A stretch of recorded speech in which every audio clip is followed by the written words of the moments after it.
Sorry about that. Verify you said you have the field site. There's your Romeo Golf. Clear visual approach runway 33 Northern Colorado Regional Airport.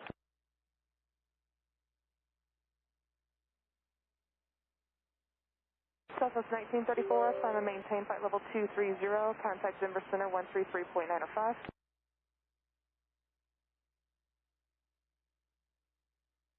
Your Romeo Golf, contact tower 118.4, have a good day.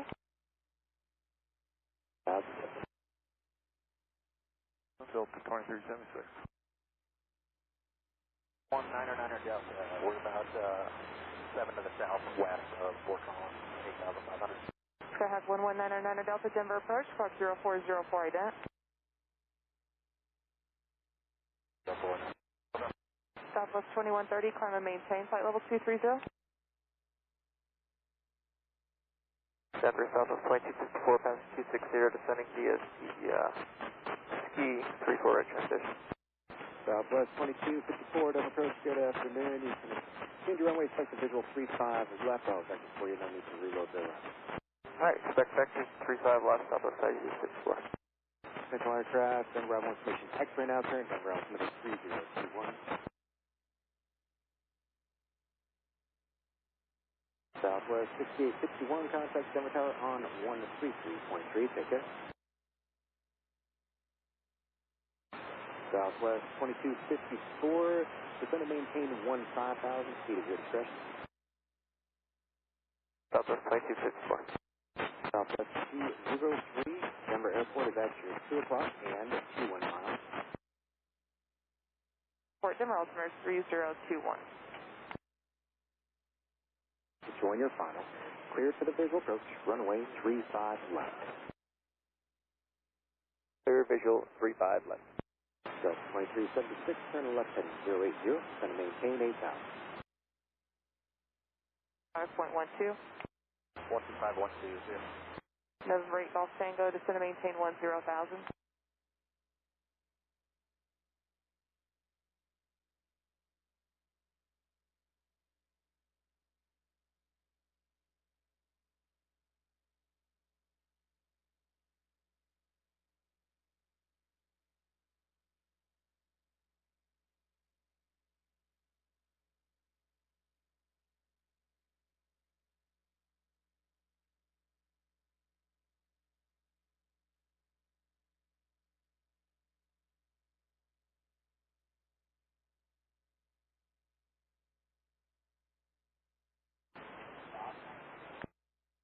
Colorado Air Spaceport Airport information, November's not current. Denver altimeter 3021.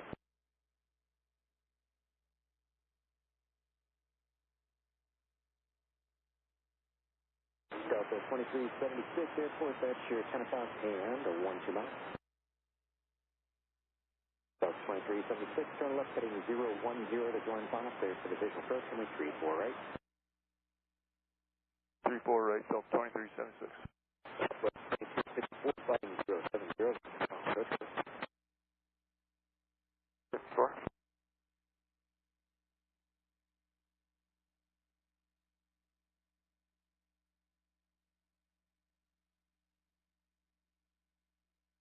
Sky 6545, turn left heading 080, descend maintain 8,000. 8,000, Sky 6545. Delta 2376, maintain 170 on board, better 5 miles on time. Tower 135, good day. 170 or better, 5 out, 35-3, have a good day, Delta 2376.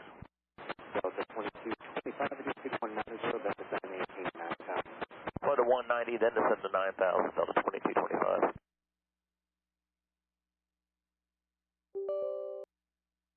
Southwest 2130, thank you for that. Contact Denver Center 133.905. You have a great day. Maintain 10,000, American 122. Southwest 5545, airport 10 o'clock and 2 miles. Southwest 5545, turn left heading 020 to join final, clear for the visual approach, runway 34 right. Join final, clear visual 34 right, Sky 2005.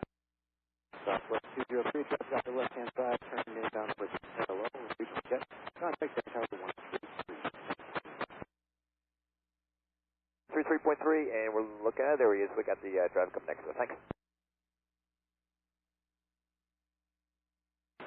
South 45, traffic east is minus the parallel. Inside Sky 5545.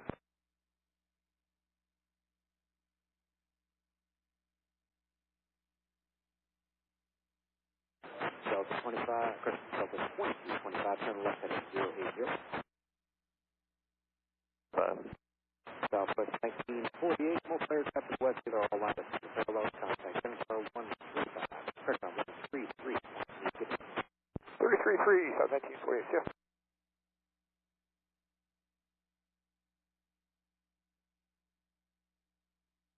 Clear takeoff Tango, contact approach 125.12.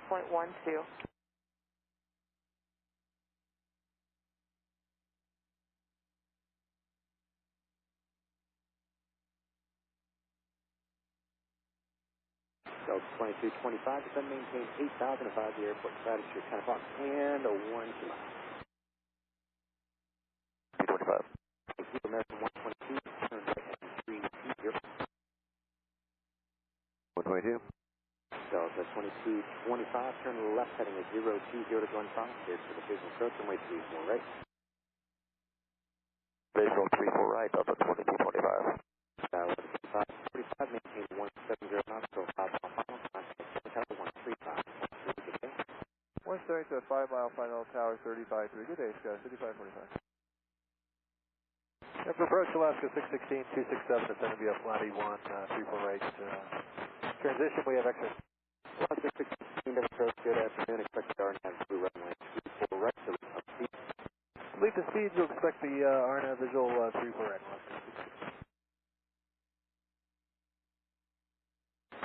Delta 2225, maintain 170 on the floor. 170 or less, 2225. American 122, airport 12 o'clock, and at 21. American 122, cleared for the visual approach, runway 35 left. Visual 35 left, American 122.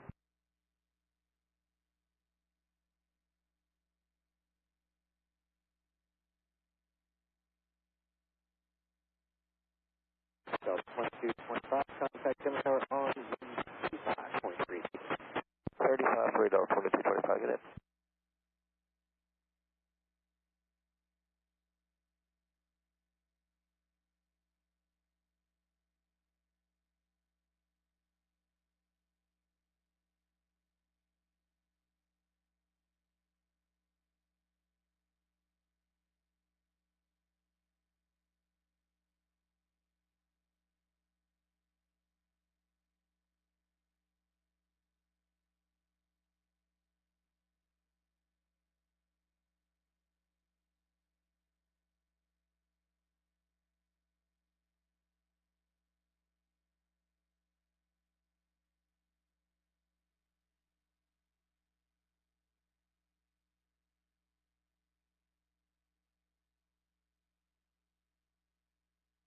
Southwest 2254, descend and maintain 10 knots.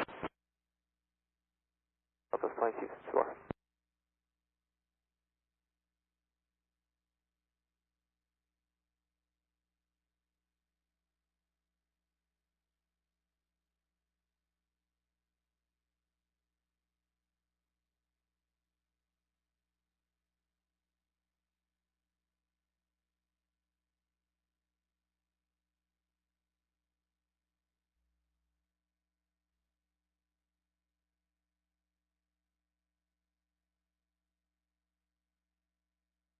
Consider Lima X-ray, Denver approach, Denver altimeter 3021. Expect vectors, initial approach, runway 30 right at Rocky Mountain Metro Airport.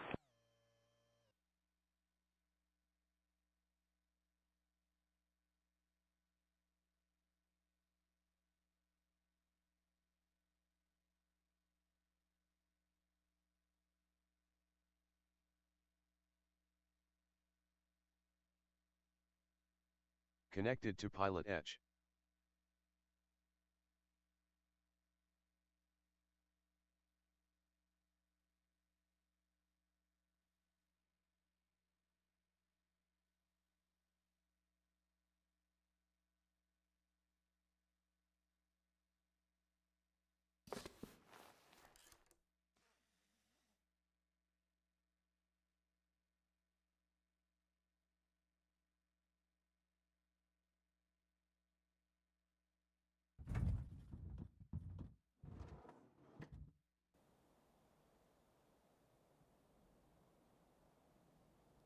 American 122, contact Denver Tower on 133.3. Good day.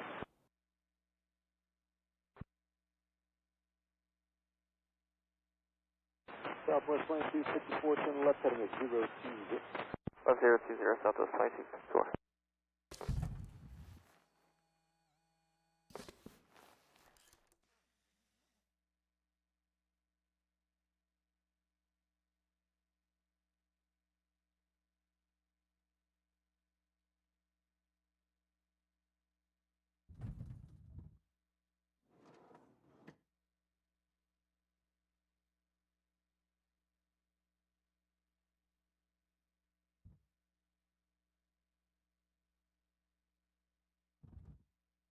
Southwest 6906, Denver departure, radar contact, climb and maintain, flight level 230. West 2254, airport at 12 o'clock and 20 miles. Southwest 2254, clear for the visual approach, runway 35 left. 4.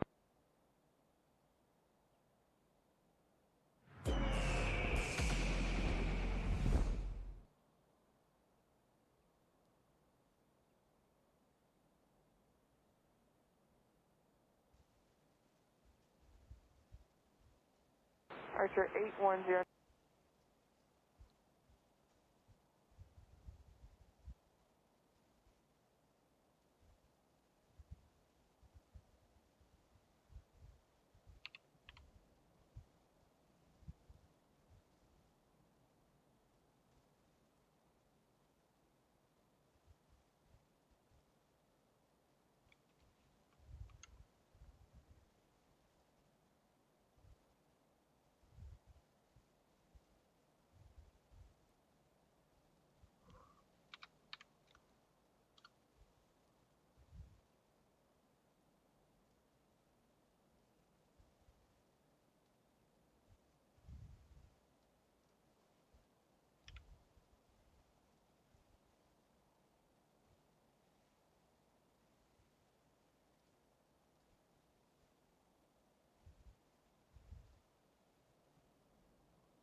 Alright, I think I am about ready. I got my fuel calculations. The altimeter is 30. I'll just get ATIS. I don't know what. We'll just grab ATIS. Yeah, that's fine. So get this IFR filed. Then we'll do the walk around and fuel her up.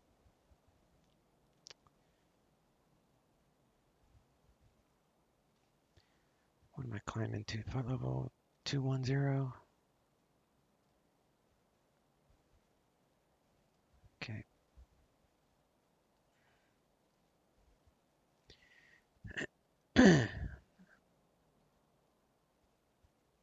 It's weird. I thought I moved that.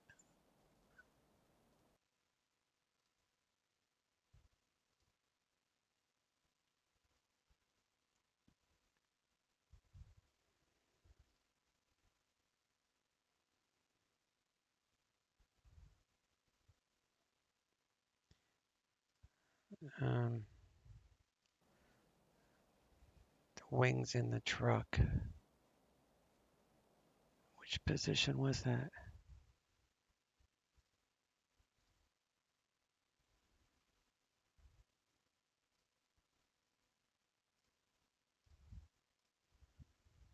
Let's see what this does. Why does it keep putting me in the same spot?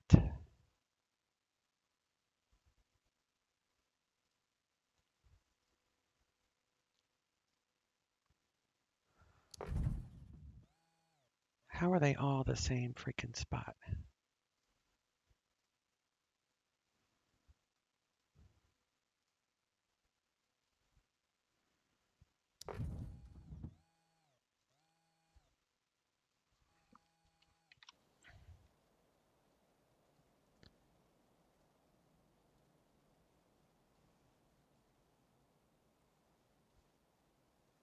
All right, well, I guess that's better. I don't know. Now I need to reset this.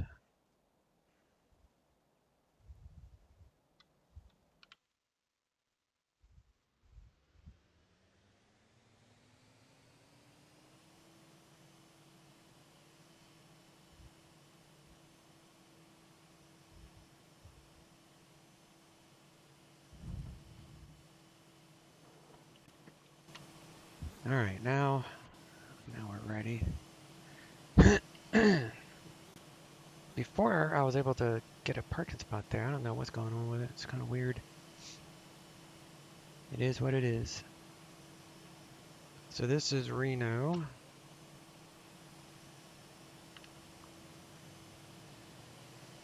It's, the actual airport is freeware, but then I have some payware ortho around it, and just adds a little bit of extra around the airport.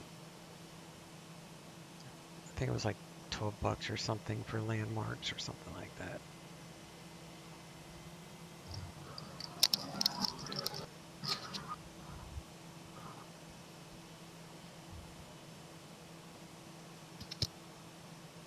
Hello.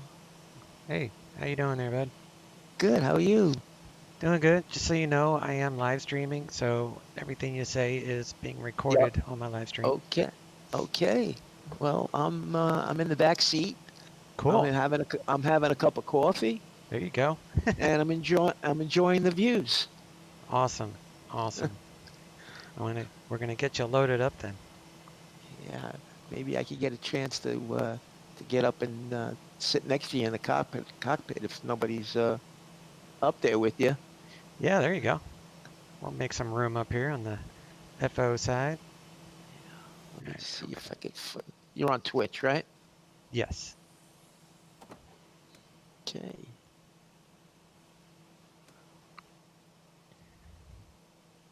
All right. Let's take a look.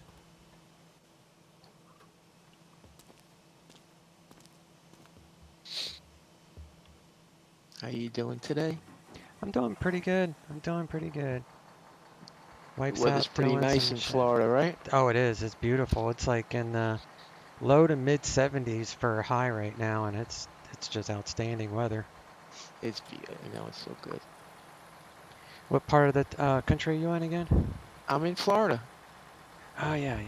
Yeah, I live in Wellington. Oh, okay. Yeah. Yeah, I'm here. This will be 2 years in January. So I'm a transplant from New York. New York, that's right. Yeah. Yeah. That's where you did all your boating stuff. Yep, I lived on Long Island. The oh, you know, what was I just? Are you just fueling up?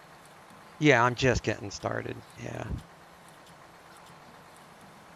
Got to do 116 gallons per main wing, and then and then 50 gallons on the auxiliary. I just used 100 gallons auxiliary just for like on the ground and getting set up. So the actual calculated flight fuel is what I put on the outside wings. Gotcha. Did you able to get your P51 set up? You know what? I got DCS set up. I didn't get the P51 set up yet. I definitely will work on that over either today or tomorrow. Probably more like tomorrow. Okay. As soon as I get that all set up, I'll give you a holler. And yeah, I'd like to do that. That sounds like it's fun. Yeah, it'll probably just be you, me, and Jake. We'll just do a few circuits in 51, and I'll just put down some like fuel trucks or something to shoot at. I mean, it won't be difficult. It's just going to be more like a VFR flight more than anything else. Gotcha.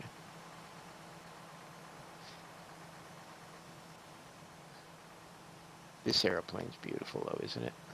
It is. I haven't updated it yet to the latest one because the way I look at things, if it's not broken, don't fix it. And I know that once I switch to Vulcan, I'll have to update it. Yeah, you have to. Yeah, you have to. I did, and it seems to be working fine. Yeah, no, from what I've read, like initially some people were having problems, but overall, I don't think the majority of people, I don't think they have problems with the update. Mm-hmm. So it should be fine. So I took the IXEG 737-300 out of the hangar. You know, I've had it for a while, and That's the so X-Plane one? yeah, it's by X Aviation. Oh, yeah. It's a nice plane. It's not the Zebo, but the sounds are awesome.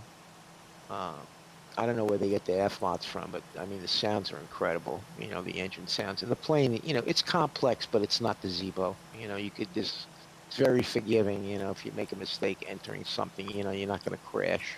You know, the Zebo doesn't forgive you for anything, you know. Yeah, exactly.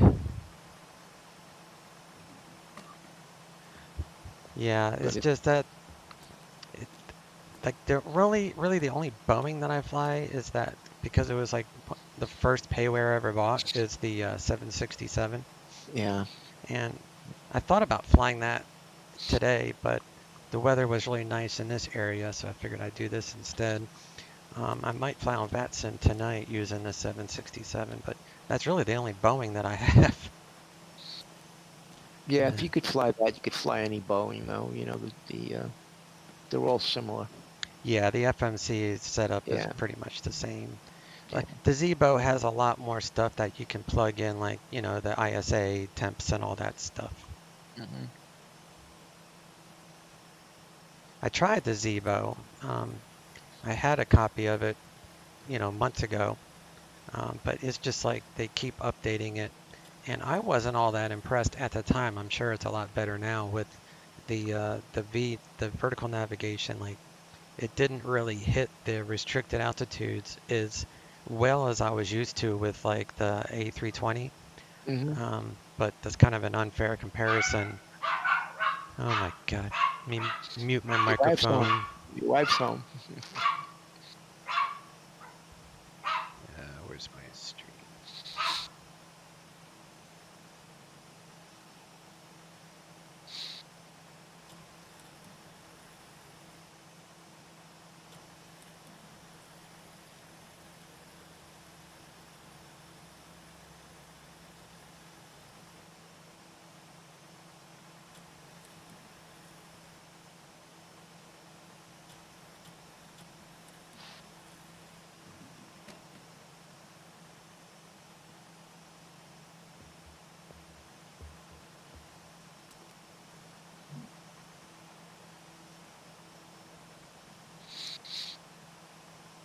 All right, hopefully he's going to stop barking for a little bit.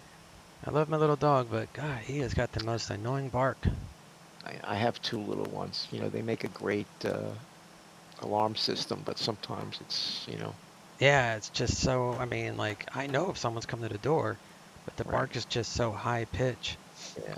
They'll bark at the mailman, the UPS man, the guy walking his dog. Yeah. There's a bird by the window. I mean, you know, come on, give me a break. I've had him since he was first born, and he's 10 and a half now. And I trained him when he would bark all the time. You know, with big dogs, you can kind of like just give him a light slap on the hindquarters, but with a little dog, you can't do that because you'll injure him. So I just had to use a spray bottle, and a spray bottle works very well for training. Yeah.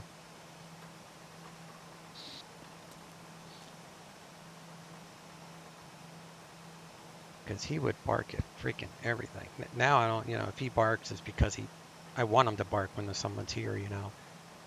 It's just annoying. You gotta love them. Oh, actually, I know what he's barking at. The wife just got home. That's why he was barking. Yeah. She just walked in the door.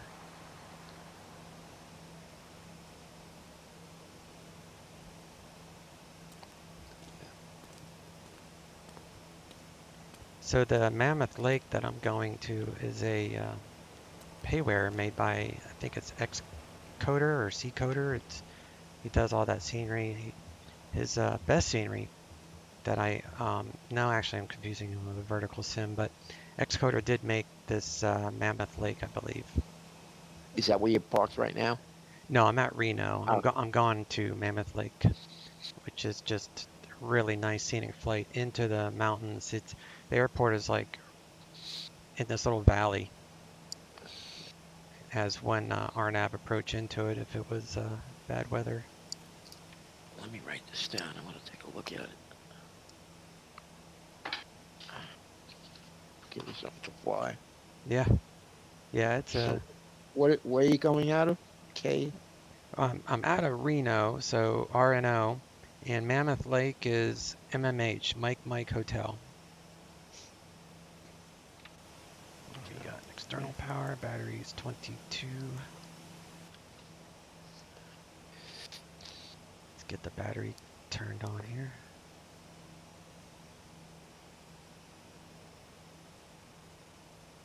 Oh wow, if you touch the screen, the stream stuff. I just popped this up on the Discord channel. Oh, okay. All right. Connect Gentie, external power is available. We'll connect that. Do a bus sense test. Got Gentie lights.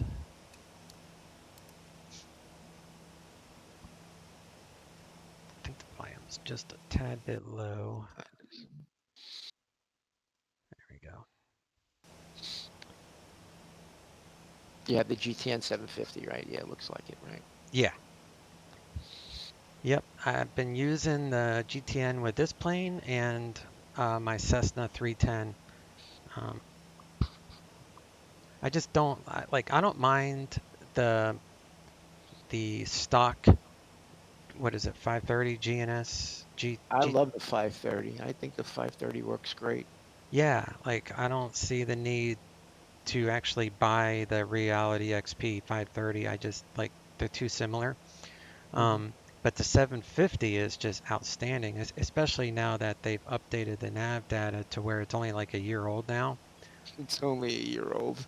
I know. Yeah. Well, I think it was, what, 2 years old up until recently. Yeah. And in most of the waypoints, you know, within an arrival or whatever, they're all the same. It's just, you know, maybe the SID or the stars, the number's different. Yeah. Have you ever run into any problems with ATC with that, flying the 750, where something was different? No, because I just say the updated version. Like if I say I'm on whatever arrival, I'll say whatever the current one is, even though I'm not on the current. As long as the waypoints match up, then they wouldn't be any wiser, you know. Right. Now, if there was an issue to where there was a waypoint not there, then I would just tell them I can't comply with that arrival. That we'll have to do like an airway or just, you know, whatever. So, right. Yeah. All right, so we got burners. Turn on our nav light, tail light. So do you have any big plans for Thanksgiving? Because no, COVID and everything, people are not. Yeah, we were gonna go. Well, I don't know if we're gonna go or not. We were gonna go to her cousin's house, who they live in Boca, which is maybe 15 minutes from me. But I don't know. You know, it's kind of still up in the air. Yeah, it's just a different year, but hopefully, if when I'm reading, the CDC should have a vaccine for at least high-risk people within the next few months. Well, they applied today, I think. Pfizer applied today to for the, you know, like the permit to get it out to the public. Oh, cool. Yeah. So maybe by January, you know, we'll start seeing it. And yeah, the high risk. Well, the first responders will get it first. Yeah, definitely. And then, you know, over 65 with, you know, people that have conditions, you know, they'll be next on the list. Yeah, they'll have to. So maybe by March, you know, like somebody like me might see it, you know. Yeah, the general public, and then kids, I think, would be, you know, very last, just because they're not affected as bad, I mean, they can be affected pretty bad, but routinely they're not as bad as others. All right, we're going to go, let me see here. We're going to do a full load, except I'm going to change some of this weight because that puts me outside. Let's do 300.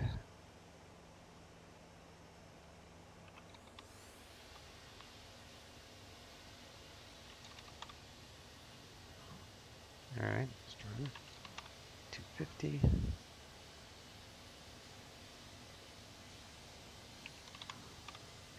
400.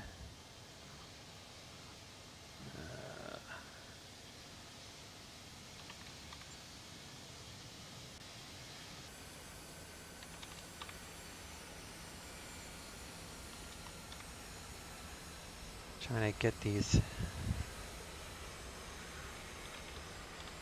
There we go, almost. I flew in the Boston, New York area the other night, and on Batson. Those guys are such pros, boy. Which area? Boston, New York. Oh yeah, no, yeah, those, they're just as skilled as any PilotEdge controller. Oh yeah, I think those guys. I think the Boston guy is a real guy, a real controller. Yeah, there's a few of them that if they're not real controllers, a few of them are real like pilots. Yeah. So they know the system for sure. Yeah. We were talking to this guy on Nico's channel this morning. This guy, I think his name is Thorsten. He's an area controller, and he told them, told us, it took him over 2 years to pass the test. For controller? For an area controller. What is an area? Well, that's the term he used because they fly in Europe. So I guess it would be like a terminal controller. Oh, like an approach? Like Boston area, a New York approach. Yeah, I would assume that, but he said it took him almost 2 years to pass the test. It took 3 times. He says they're sticklers.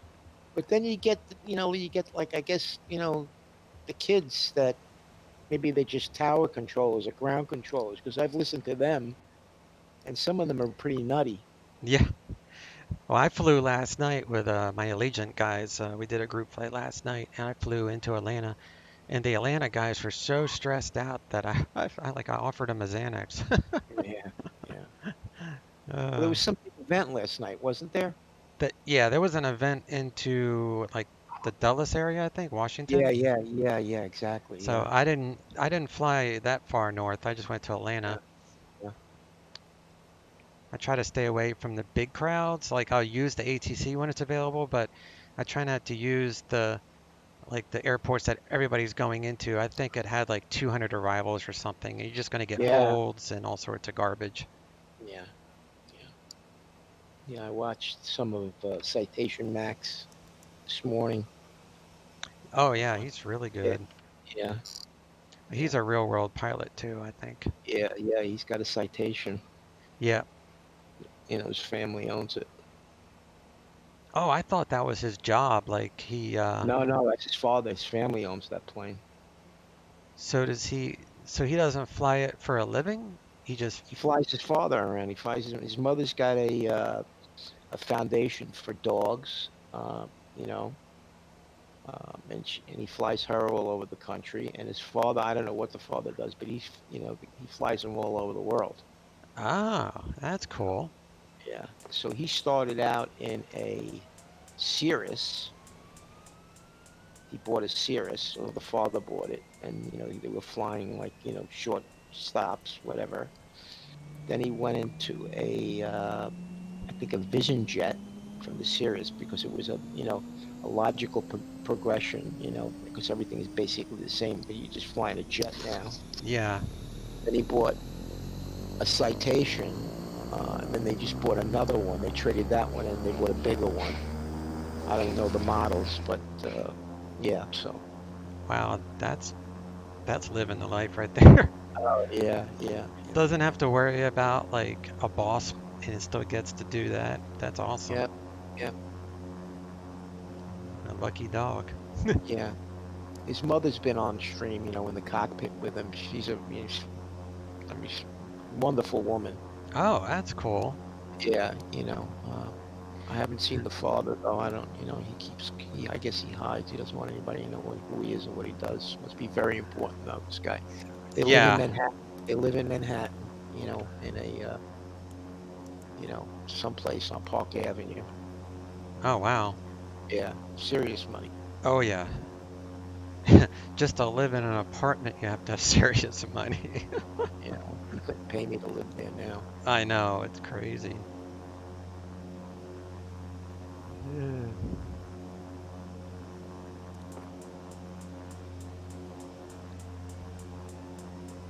Yeah, there's only like 2 streamers that I really watch. Him and John Fly are the 2 that I like watching because they're both really nice guys. They're just down-to-earth people. Yeah. And Black Box I like him too.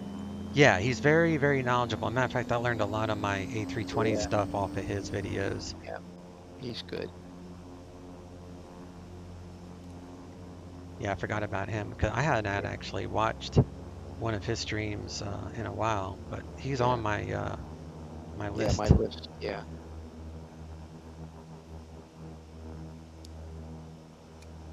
Let me see who else I have on my list that I like to watch.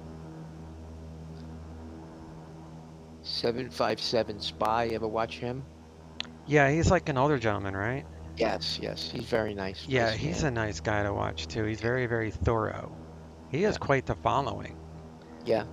My main problem, and I don't consider it a problem, I don't care, but I'm just not as animated as a lot of the other streamers. Yes. Well, that's what makes them popular. That's what makes them popular. Exactly. I'm not trying to entertain. I just like if someone wants to drop by and talk, we'll talk. But I'm not an entertainer. I'm not in the show business life.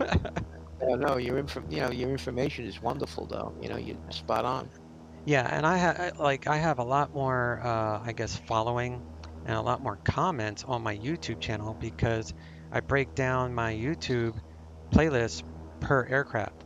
So a lot of people use my YouTube to learn aircraft because I'm such systematic in nature that I do things the same way every single time. So like you could just watch a few of my videos and you would learn exactly the same way I'd fly it because I don't deviate from my checklist that often. Unless I'm rushing, but I'm not streaming if I'm rushing. Right.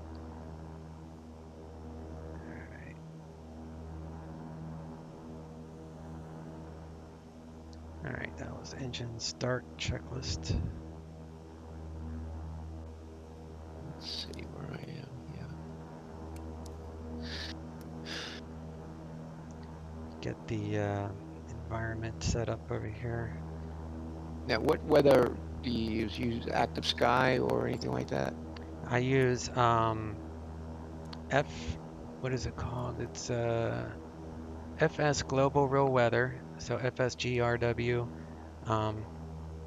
That is my weather injector, so that gives me the winds and the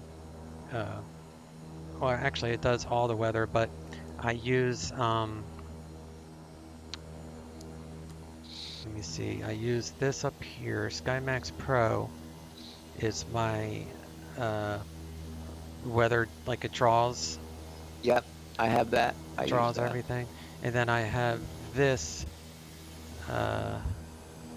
real weather connector, which uses the FS Global Real Weather. And then I check this box so that way whatever weather I am currently in, it will not change. Because a lot of times, you know, like if the weather updates, it will change everything around you. Let me check that. Hang on a second. I want to see where mine is set. SkyMax Pro. So that's on configure clouds? No. Yeah. Well, you got SkyMax Pro, and then at the very bottom. Now, Real Weather Connector is a separate program you have to buy, but it's So that was under. Yeah, it's under SkyMax Pro. Oh, so yeah, real weather connector. So mine is, I have FSGRW checked off. Yeah. Now, if you don't, you have that, so you have the same program I do, I guess. I use Active Sky. Okay. So it's just, yeah. So the ASXP Yeah, is yeah, Active Sky. So yeah. it's good for either one. I see what you're saying. Right, right. Yeah. So yeah, All right. So yeah. I'm gonna turn on some inverters here and get some power going. So inverters on, EFIS on, avionics, and we'll turn on our radios.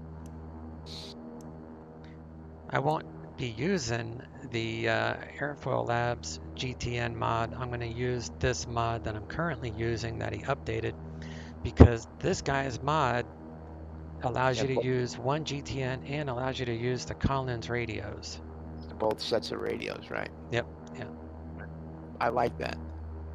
Yeah. I just think aesthetically it looks better too, but you know, some people like the dual GTNs. Yeah. No, I don't like the dual GTNs. I don't like that at all. It seems like it'd be like, what's the point of having two? I mean, I don't know what they get out of that. Well, I guess one you could set up, you know, with your nav, and the other one you could set up with, you know, doing other things like, I don't know, BNAV or, you know, utilities, or Yeah, you know, that's true. have the map up while you have, you know, you have to flip back and forth, I guess. Are you here, Joe? Are you flying with me? Are you at this airport? Negative. No, I'm up in the air. Oh, okay. Are you online or are you just flying around? No, I'm just, no. I took a flight from Cord to JFK in this 737. Oh, nice. Yeah, so I'm just about, I have about a third of the way to go. Now, I had thought about Active Sky once they release, because they haven't released their 3D cloud draw yet for X-Plane. I know they're working on it, and I might buy that program once they do, because their, what is it, P3D? Their clouds in P3D look incredible. Yep, that's Active Sky. Yeah. So that I mean, I'll buy that, but I'm just waiting for them to come out with, because right now it uses the stock clouds. Yes, it's not the same as PD3. Yeah. All right, 120, I mean, 135.8 is ATIS. Let's see what they've got going on here at Reno. 3039er. Arriving and departing runways 16 right, 16 left. Visual approaches in use. VFR departures, contact clearance delivery. Advise on course heading, altitude, and if flight following is requested. Read back all runway assignments and hold short instructions. Well, Advise on initial it was an contact 800-mile flight, but I had Juliet. a 102-mile-an-hour tailwind. Oh my Reno gosh. Tahoe International Airport. At 8 35,000 information feet. Juliet. Quick. 1955 Zulu. Normally they don't, Wind I normally 020 don't at do 3. 800-mile flights. Visibility 10. Sky condition. I don't have clear. the patience. Temperature 6. Dew point -4. Altimeter 3039er. Arriving You know, and like what departing you do, runways I like, 16 you right, know, a couple 16 hundred left. miles. Visual approaches in use. Yeah. VFR departures, contact The only clearance exception delivery. to Advise that on course heading, is altitude, and if when I fly the Concorde, which they just came out with version 1.5. I saw that, yeah. Yeah, so I'm going to be testing that out. Probably not this weekend because I got that mission tomorrow, but probably next weekend I'll fly that. I really like it. It's a fun plane, and if you cheat and you put the ground speed on 2 times, you can cross the Atlantic in that plane in an hour and 20 minutes. That's crazy. So I can make, you know, I just take an hour break, come back, and I'm landing at Heathrow. Yeah, it's awesome. Yeah, I've watched you stream it. I mean, you know, it's quite a handful. Did you see my cross the pond by any chance? I did. Yeah, I did. Yeah. Yeah. Matter of fact, I was on with you for a little while. Yeah. Oh, okay. Yeah. I got that long-term, short-term memory. I can't remember anything. Me too. Where's my glasses? Right. Where's my glasses? I need to write something. Yeah. Yeah. They're on my head.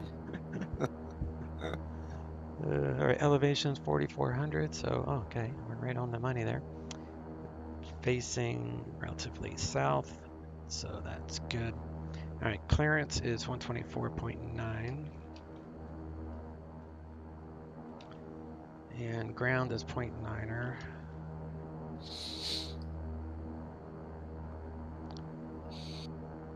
And let me see if I'm showing up on the live map here.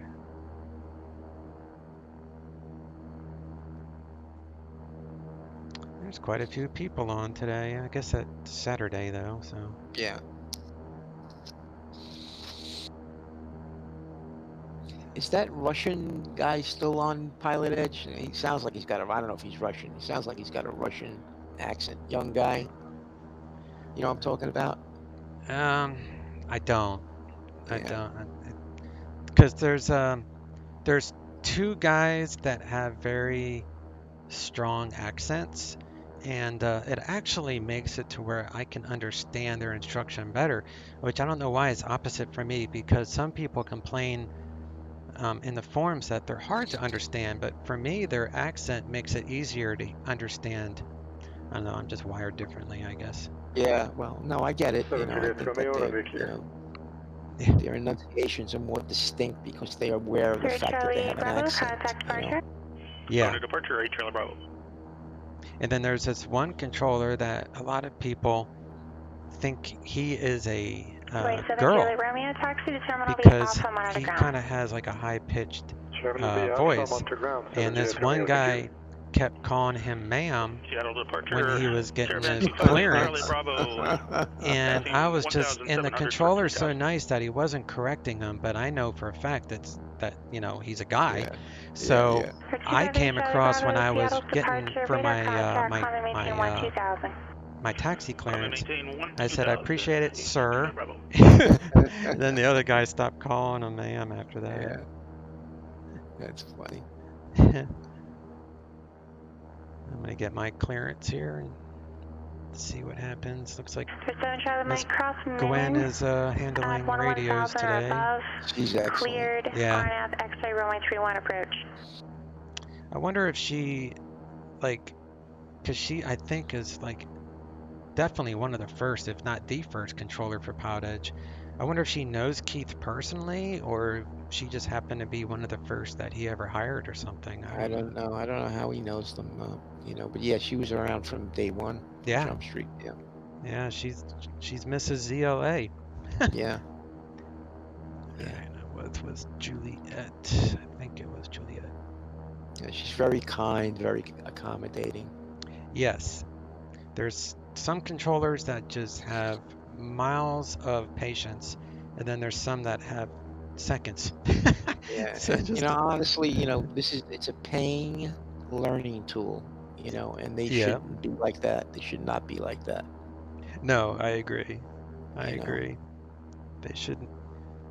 You know, I've heard that Russian kid, I mean, like, just chastise people online, and it's like, you know. Yeah, it's like, what are you doing?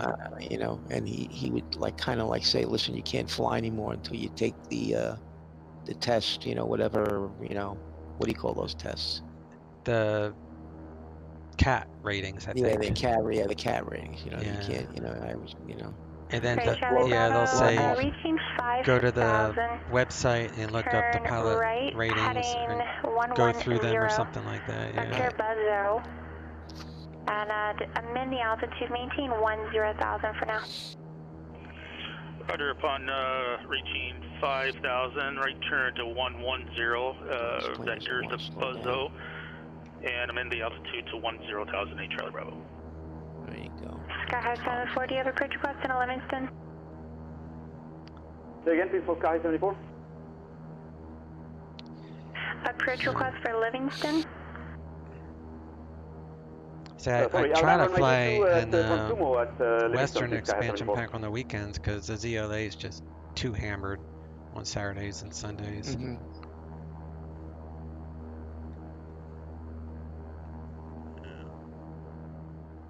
574, Roger.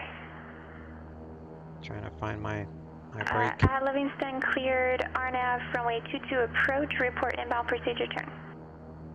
At Livingston, cleared runway 22 approach and report inbound Sky 74. Reno clearance, King Air 1399, Atlantic, IFR, Mammoth, Yosemite, Lake.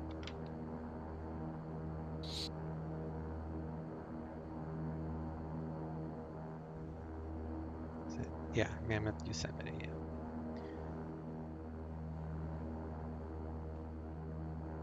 King Air 1399, Reno clearance, good afternoon, clear to Mammoth Lakes Airport. Mustang 8 departure, Mustang filed. Maintain flight level 190, expect flight level 210, 10 minutes after departure. Departure frequency 119.2, squawk 3155. Clear to Mammoth Lake via Mustang 8 departure, Mustang. Maintain flight level 190, expect 210 within 10, departure 119.2, squawk 3155, 1399. King Air 399, read back correct.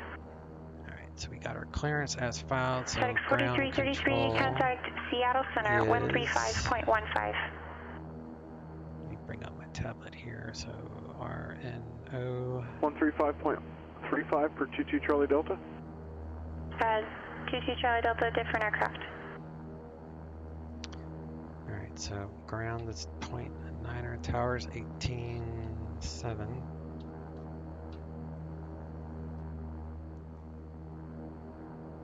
Okay. Go away. There we go.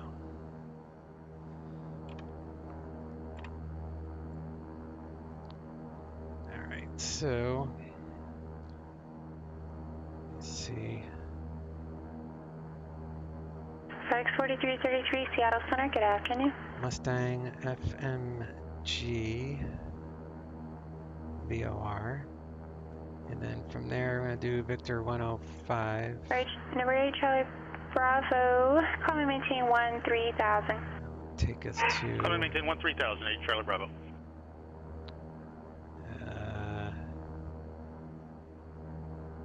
Urine. And then I'll just put in the airport, I'll enter in and actually, let me cancel that. Put in nickel, N-I-K-O-L.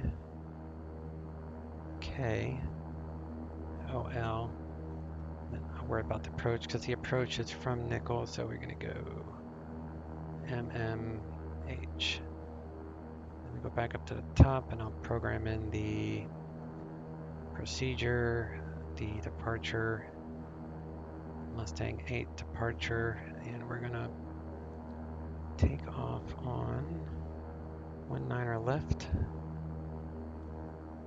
I mean 16 left. Dyslexic today. Transition, that is good. Okay.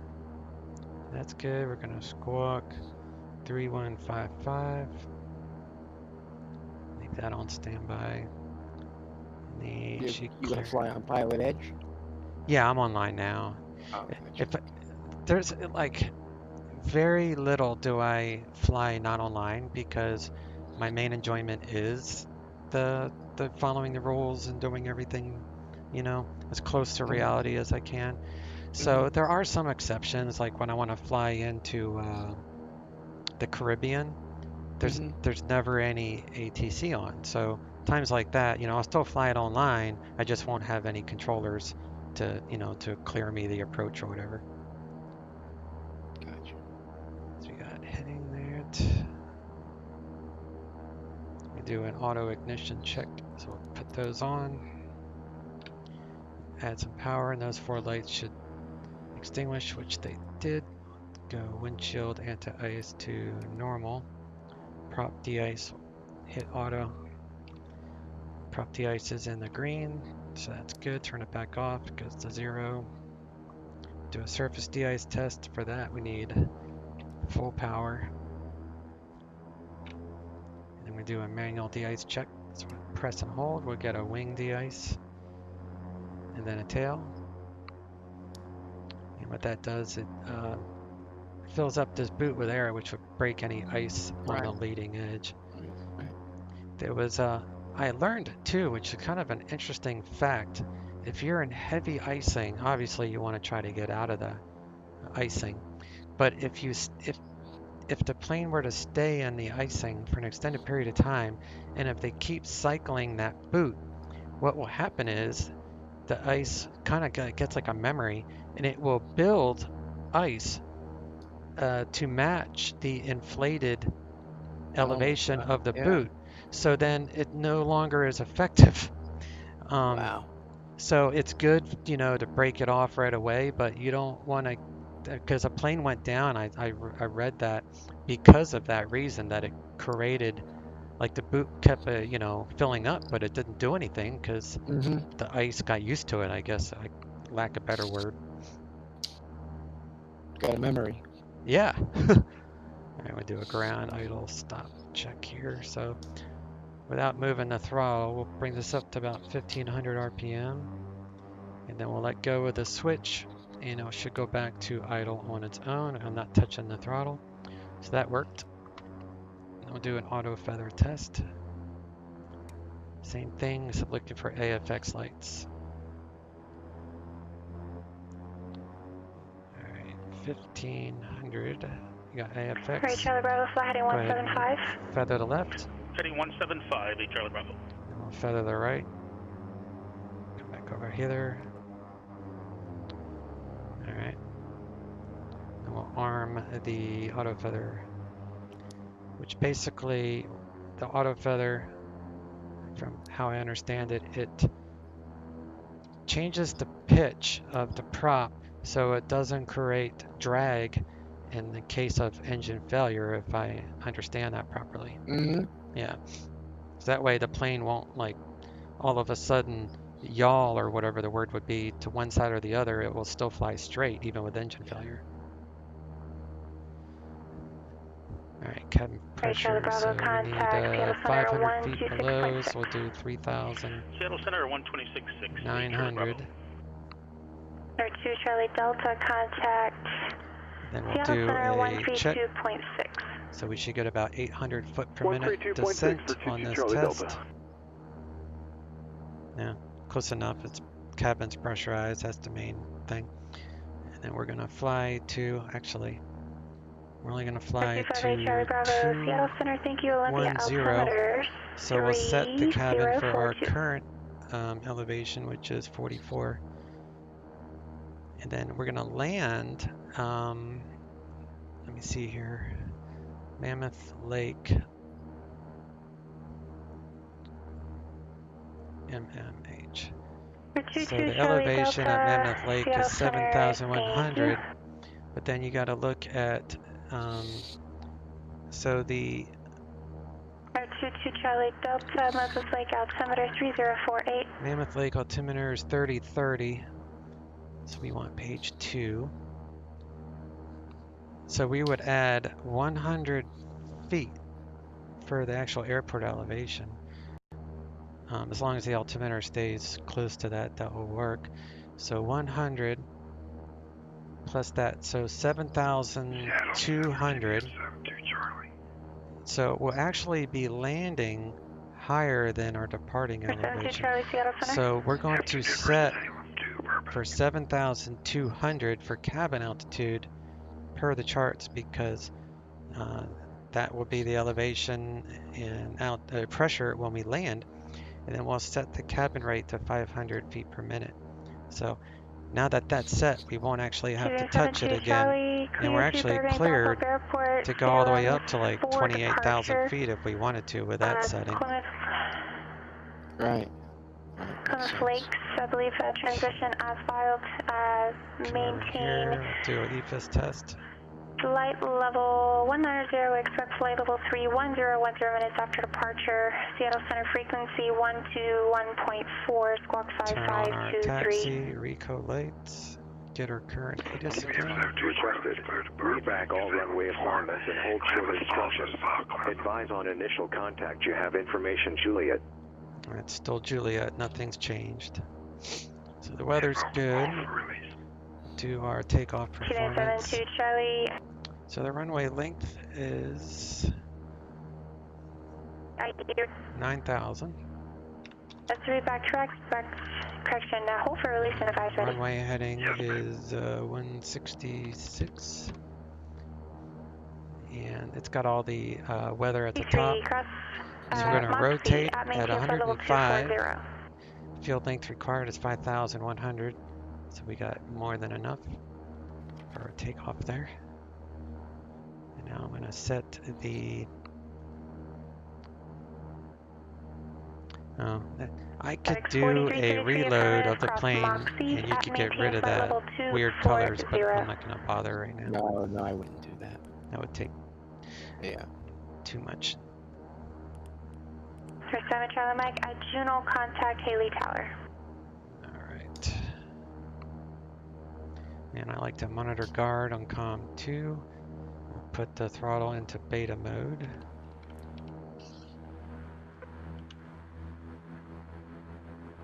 We'll go ahead and squawk Charlie there. Do wiper check in case it rains. Hang on 1 second. I'm gonna mute this one. Okay.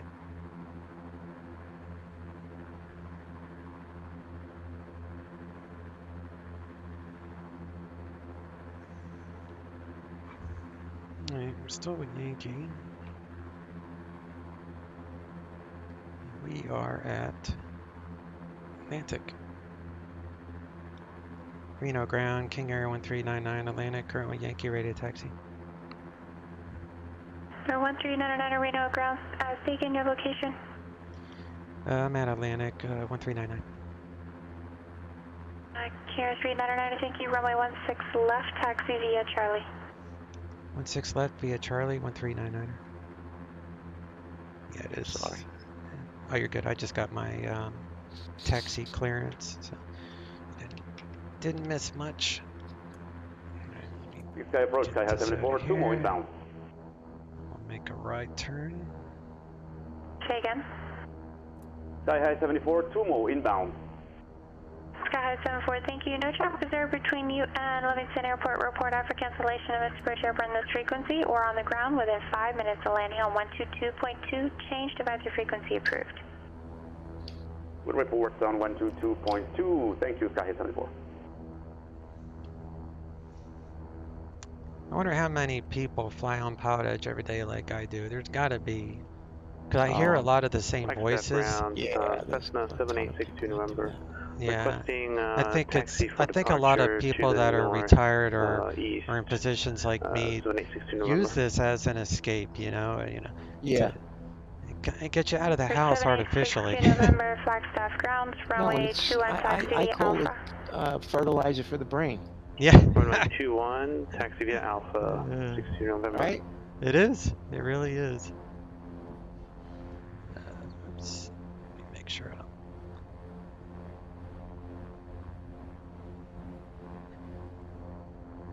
Haley Tower, citation 7 Charlie Mike is 10 miles on the RNAV X-ray for 31. 7 Charlie Mike, Haley Tower. Wind calm, runway 31, clear to land. Clear to land, runway 31. Did you ever fly RC airplanes, Joe? Yes, when I was, Yeah, I had, have you ever heard of the, I think it was Patty Wagstaff was a 3D flyer. Yeah. I had the quarter scale replica of her, starts with an E, the type of aerobatic airplane that she flew. Was in the pits? No, I'm gonna have to Google it now. Let me see.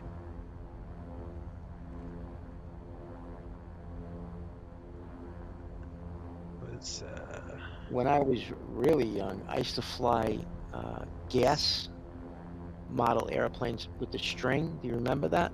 Oh my gosh, those were the first ones, yeah. Right? Do you remember that? Starting them up with the fuel, right, with the little battery?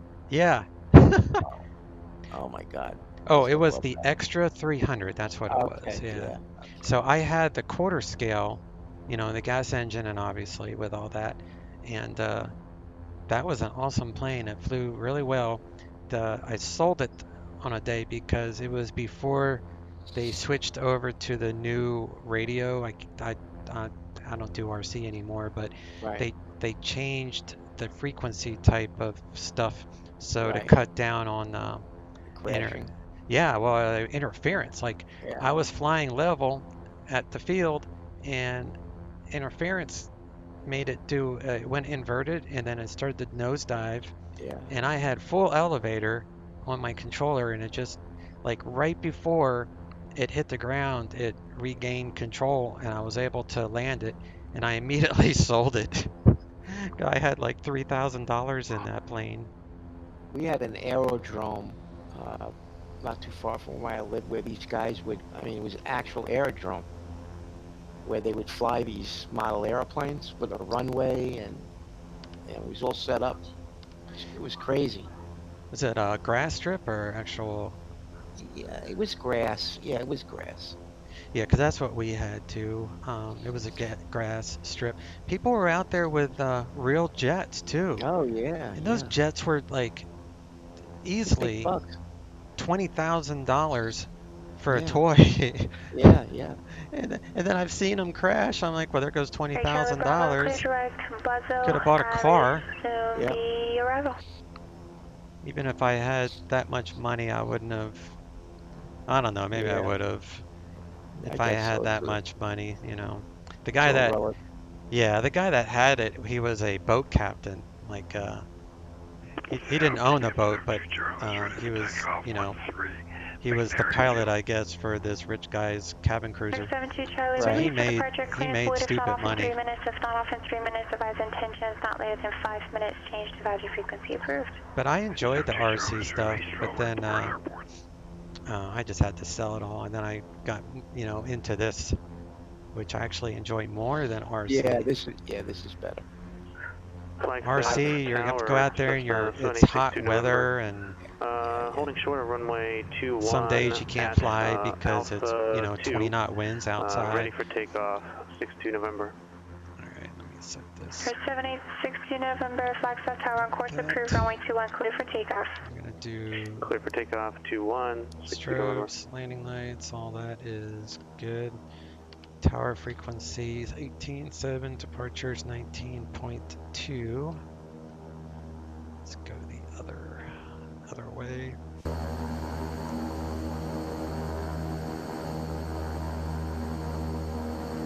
don't know why it's that's because I'm on track IR. You can't be on track IR and do that. There we go. Alright, auto ignition, engine, ice, we'll turn that off for takeoff. Landing lights are on, we're trimmed for takeoff. Flaps are set. Wind check, we are 110 at 3. And we had sheeps on the grass runway, but that didn't stop our precision landing contest. For RC, that would have been entertaining. Good heavens. Alright, Pito. 574, cancel AFR, please. Some of those RC guys that fly like 3D maneuvers, it's just incredible. Cancellation is received, thank you. The stuff they can do. Yeah. I'll do prop sync on. I think I am ready. Your mind's got to think backwards, you know? Yeah, because it switches on you. Plane's coming towards you, you go opposite. Flying away, it's normal. So it's like, I don't know how I did it. I don't think I could do it now. I don't think I could do it either. It's too much thinking. All right, I am home short 16. Reno Tower, King Air 1399, home short 16 left. 72 Charlie radar, contact 27 miles northeast of Corvallis VOR. Corvallis altimeter 3039er, climb and maintain flight level 230. Looks like we're gonna have a 3-knot tailwind, so I won't even notice that. King Air 1399er, Reno Tower, runway 16 left, clear for takeoff. 16 left, clear for takeoff, 1399er. Alright. 22 Charlie Delta, contact Spokane approach 123.75. If anyone watches the Bush pilot, the one that flies the Kodiak, and he's got a YouTube channel, I'll think of it. He always says when he does his pre-takeoff briefing, pull off, cut off, shut off, or something like that. It's always amusing. Yeah. He has like Merc like T-shirts with that phrase on it. Here's 22 Charlie Delta, smoking approach altimeter Do a roll and take off here. 3046, 22 Charlie Delta. Sync up the heading bug. Add in some Auto torque. feather lights on. Airspeed alive. Props full. Everything is 60 knots. good. I'll leave it at 90 knots because as you get faster, it will increase the torque. V1. Rotate. Heavy Tower, Citation 7 Charlie Mike is clear runway 31 going to Atlantic. Gear up, and we're out of the Attitudes check. blue, so flaps Gear out. indicates up. Here's 7 Charlie Mike, taxi to Atlantic via Bravo, monitor ground. Have a great rest of your day. Bravo and over the ground, and you also. Thank you for all your help, 7 Charlie Mike. Flaps indicates up. And let's try to get on course here. Pick up some speed, about 160 knots, and then we'll go to the autopilot. And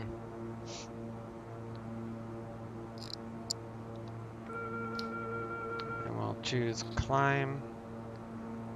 Climb up to 190. There we go. I was wondering why it wasn't tracking. I had to do the back button. Alright, we're in the air, so we'll take it out of the red. And this departure should turn me to the left. Let me make sure it will. Yeah, it will. Okay.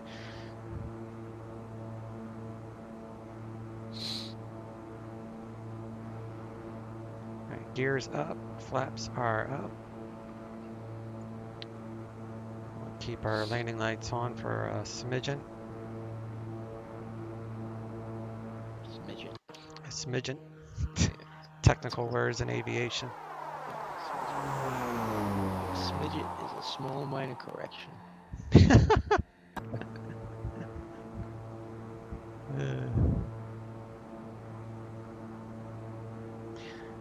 So, Lude Kitty, nice name. So what plane did you fly at the RC field if you're still around? I had obviously the 300. I also had a plane called the Twist. And it was a 3D flyer, and it was, I got into the Twist because the plane was only $70, but I had like a $700 motor. So that way if I crashed the plane, it wouldn't be like, because most of the time you can salvage the engines. Yes.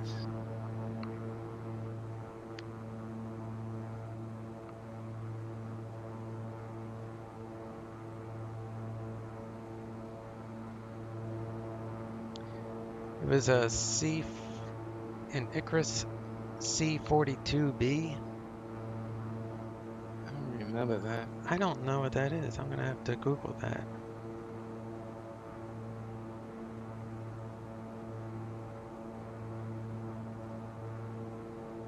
Let's see.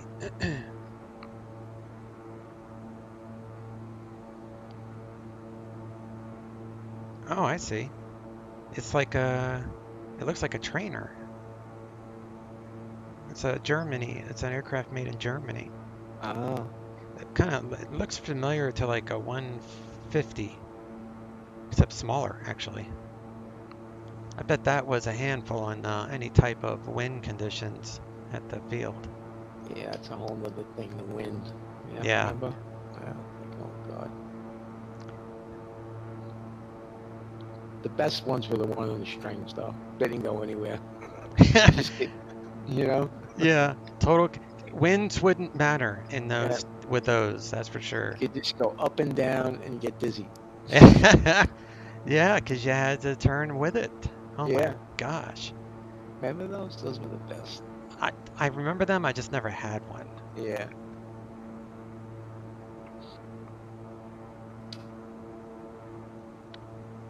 Alright, so I think that's before your time.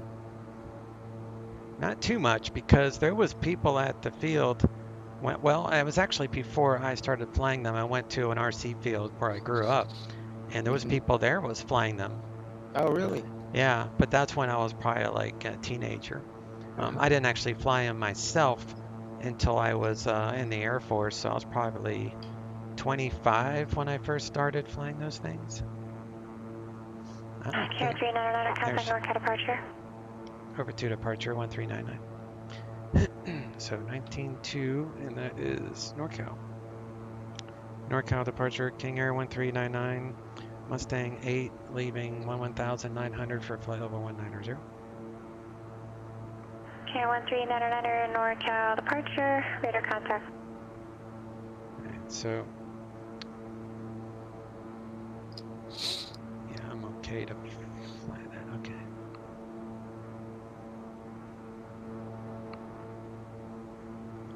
The MEA, because normally you would stay in the pattern at the FMG. We were, let me see what he says here. We were not flying at 16 kilometer winds, or you stopped flying at 16. Yeah, 16 is, that's a lot of wind for small RC.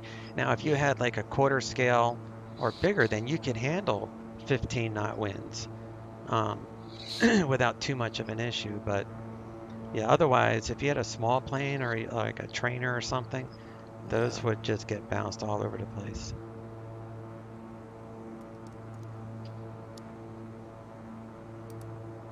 Center Sky High 74, we are on the ground at Livingstone, IFR Big Timber, please. I'll turn off our seat belts and turn on the coffee. I forgot to do that earlier. Passengers are complaining of no coffee. Sky High 74. So since that plane was made in Germany, Salt Lake Center, clear in the to real world, Airport, is that where you are at, Kitty? Are you at? Are you in Germany? Is that where you fly? 3255, hold for release. Clear to Big Timber, Airport as filed 10,000, departure frequency 118.907, squawk 3255, hold for release, Sky High 74. Sky High 74, we backtracked. So the MEA for Victor 105,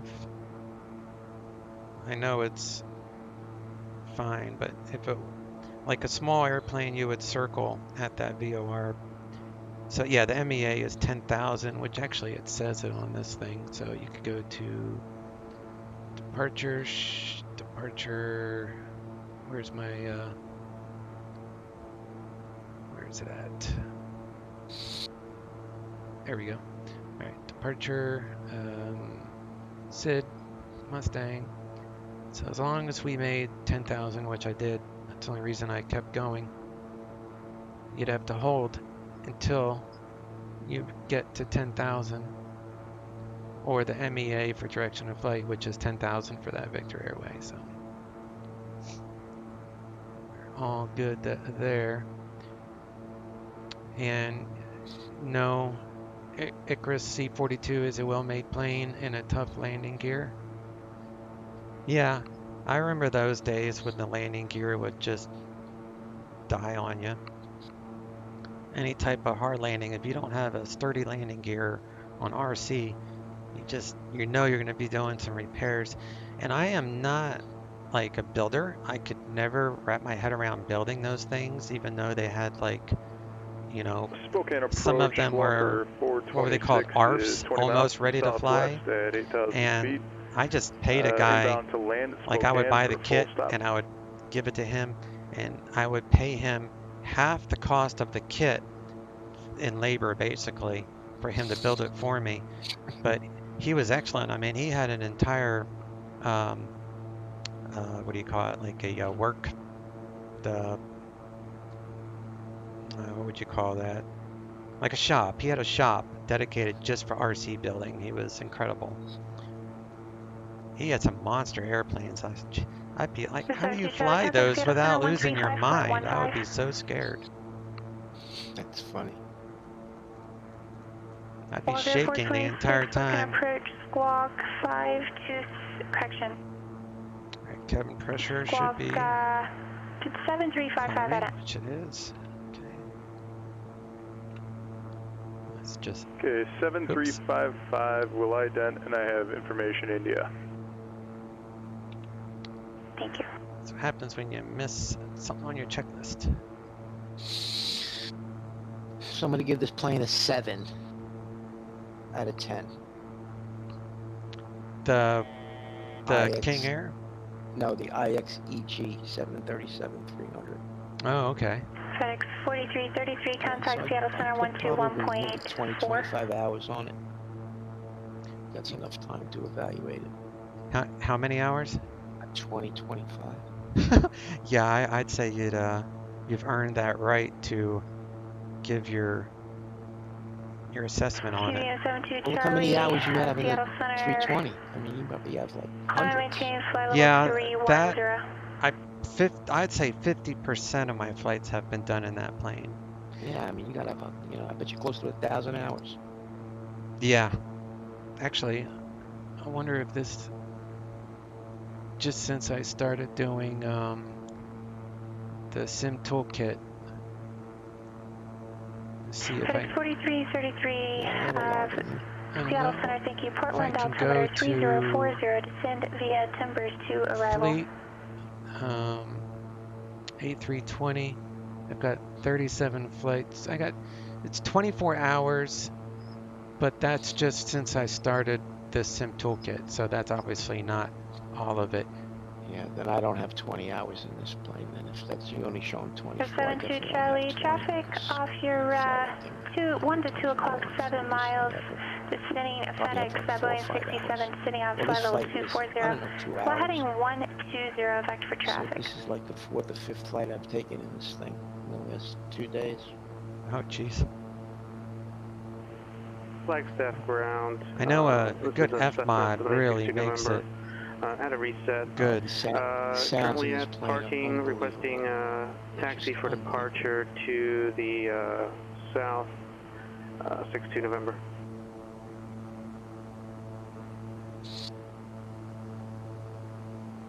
We'll come back here. We'll give our passengers some tipples. Do you have any Nimbus airports? I do. The one that we flew out of together on our New York tour was that one. Yeah. Runway 26. And I bigger stuff. Yeah, I just bought their Miami, the city of Miami, and I was. Contact Oakland Center 132.95. Oakland Center 132.905 1399. 132. And our 72 Charlie, you can resume on course, traffic no load factor. Roger, back on course, 50. Oakland Center, King Air 1399, flight level 190. King Air 1399, Oakland Center, climb and maintain flight level 210. I maintain flight level 210, 1399. Walk Air 426 at airport, 12 o'clock, 1 miles. So yeah, so I bought the Miami one, and I was actually pretty disappointed with that one. Not so much the buildings look kind of washed out, Walk Air 426, thank you. Expect from but at night it looked tower. really good. So as long as I use it at night, the whole city is lit up, and it looks really good. And then it came with some like half-done airports, I think. So, I mean, I got it on sale, so I think I only paid like $12, so I really can't complain. But since it was half off, I mean, I don't think it was worth 20-something. But the Nimbus Atlanta, I have that, and that's incredible. So, I don't want to badmouth them because they do make good airports. It's just that Miami is not worth it. Yeah, I flew out of Cord, and I tell you, it's a frame release for killer. departure. Clearance void if not off in 5 minutes. Correction, the clearance void if not off in 3 minutes. Somewhat similar to a Navajo. Not off, this is a Beechcraft King Air 350. That I have a Navajo variant also, but I have the Piper Cheyenne, which is a Navajo basically on steroids. It's a turboprop, and I have that Piper Cheyenne, and that is really good. I use that for FS economy. This plane I use just for hopping around. I don't usually do a whole lot of FS economy with this one, even though it holds like 14 passengers, I think. For 258 Charlie Bravo, cross crater at maintain 10,000, Portland, altimeter 3040. So Cross crater at and maintain 10,000, 8 Charlie Bravo. Walker 426, Spokane Tower, report missile left downwind runway 26. winds at Mammoth Lake are calm. So I'm gonna jump out for a little while. I'll be back. all right. Yeah, I should be. Let me see. What does the ETA say? ETA destination 2140, and it's 2120. So I should be on the ground in 20 minutes.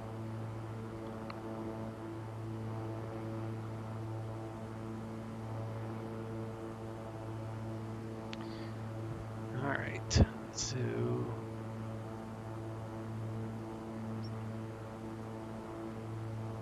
I had 1399, contact Oakland Center 125.75. Oakland Center 125.75.399. 2575.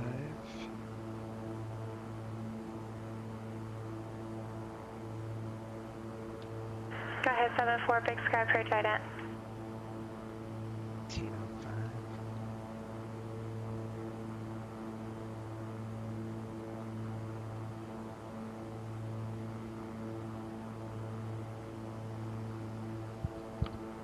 Skyhead 74, radar contact 3 miles west of Livingston VOR.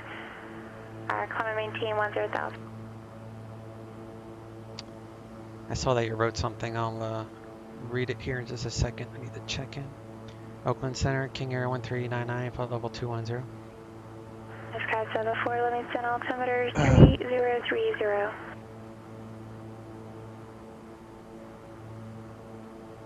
King Air 1399, Oakland Center, good afternoon. Report reaching top of descent. Will do. 1399, thanks. Let me figure out what that is, and then so actually let me do this. So let me line that up. 426, wind 160 Let me load this at 5 departure. runway 26 I mean arrival. So I want the 27 from Nickel. 58 Charlie Bravo, contact Portland approach 124.35. And then I'm going to go to 124.35, 8 Charlie Bravo. Heading mode. And then we're going to go to Nickel. Nickel. For 7862 November Flagstaff Tower, southbound departure approved, runway 21 clear for takeoff. Nav. And then that should give me a top of descent. 1,500 feet per minute. That's TOD, top of descent. We got 8 minutes. Because ever, according to this arrival. For 258 Charlie Bravo, Portland altimeter 3040. Confirm kilo and ever is 13,000 west. And then JSAT it's 11,000, so that will give me that descent.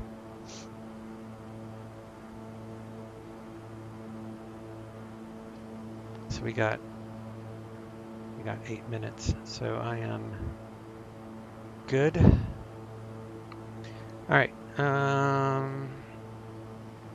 me read it on this one.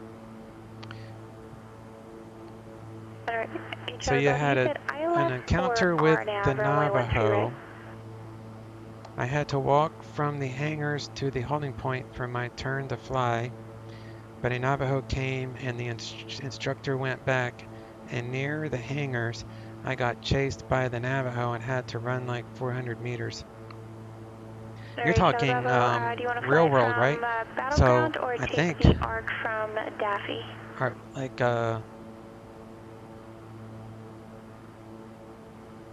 what do you mean there? So I had to walk from the hangars. Cross battleground at 5,000 or above, cleared ILS. Like the Navajo as an RC? Remote control Navajo?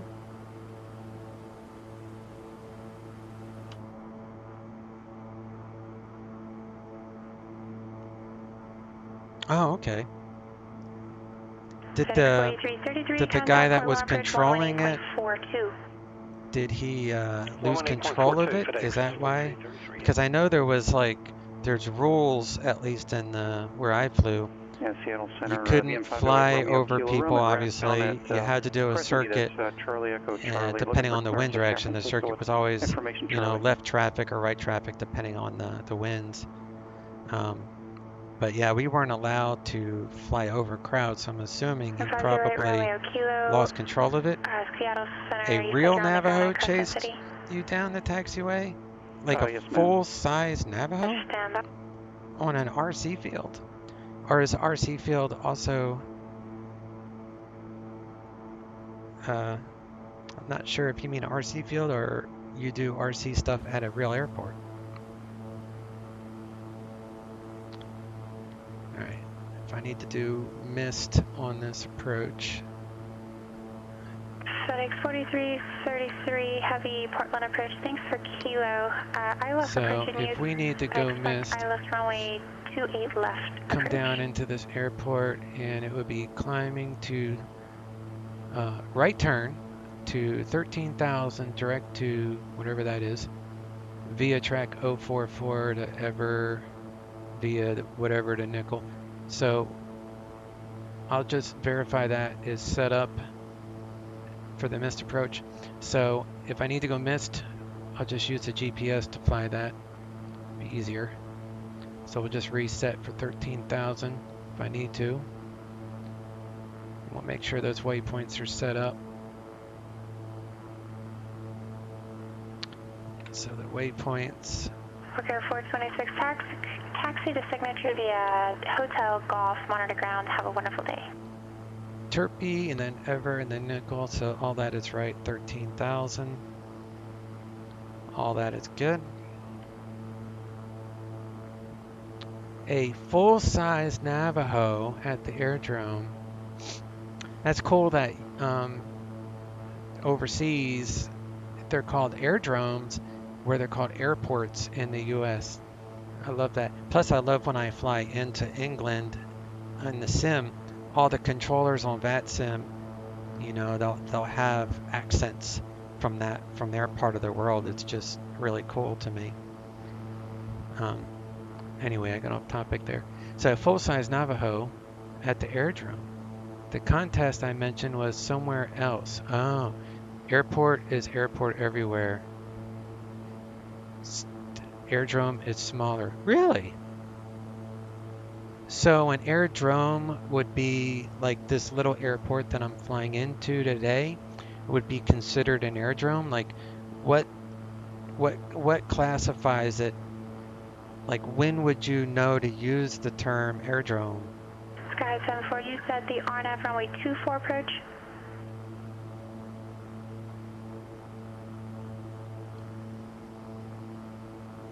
Right, when I'm about 20 miles from Nickel, I'm going to request the approach.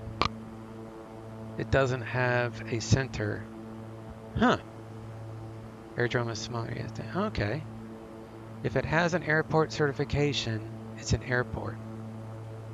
Sky 74, okay. Roger. So if it's a, say, a towered airport, it would be considered an airport because it has a tower giving separation, obviously. So if there's no tower, like in the US, this little airport I'm going into has a CTAF, and the CTAF means it's an advisory channel, and there's no tower, so it's just Unicom, so we're going to use 122.8. So because it doesn't have a tower, we would, or you would call this an airdrome. Am I understanding that correctly? Fortuna, direct Mendocino, VOR, Echo, November, India, direct Point Reyes. 22.8. That's Papa Yankee Echo, direct San Francisco VOR, direct. Maintain flight level 210, Seattle Center frequency 121.4, squawk 2462, hold for release. Okay, clear to San Francisco. That's filed after the slow down. Foxtrot Oscar Tango, then direct Mendocino, then Papa Yankee Echo, then San Let our Francisco. passengers know we're gonna 210. start getting Return ready. 121.4, squawk 2462, TBM 508 Romeo Kilo, and we'll hold for release. TBM 8 Romeo Kilo, read back correct, advise ready. Will do, 508 Romeo. Oakland Center, King Air 1399, top of descent with an approach request, current with weather. FedEx 4333 Heavy, fly heading 060, maintain 4000, vector approach.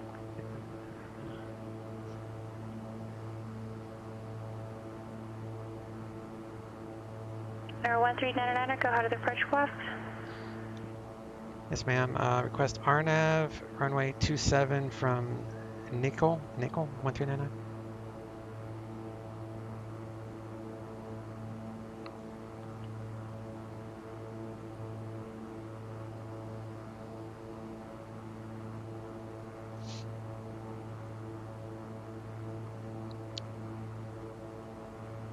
Number 1399, clear direct Nickel, cross Nickel at or above 2000.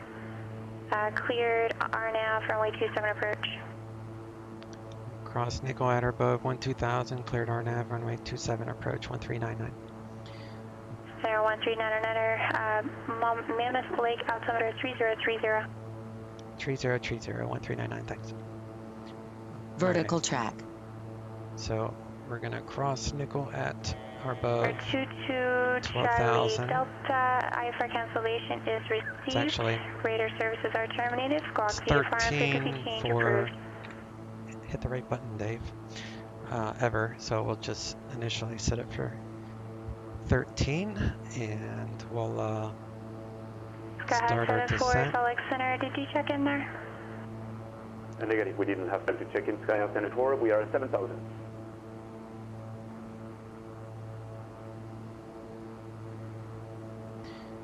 Winds is 1503 knots. Actually, let me see if I can get a watts. I got a little busy on frequency there. Yep. Big Timbers altimeter 3032. Winds, light variable. Inbound procedure. Visibility 10 miles. Sky clear. Temperature 9. Altimeter 3030. 3030.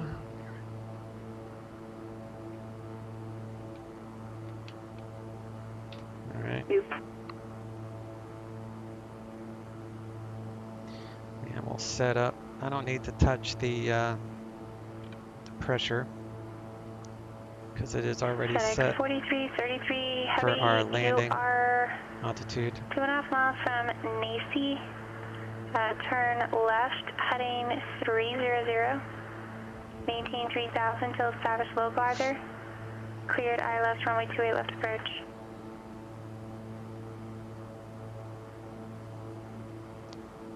Everyone is speaking so fast over the comms. Yeah, that's how it is on PilotEdge. It's a very busy network, so you'll get used to it though. It's like, you're right though, it is pretty fast.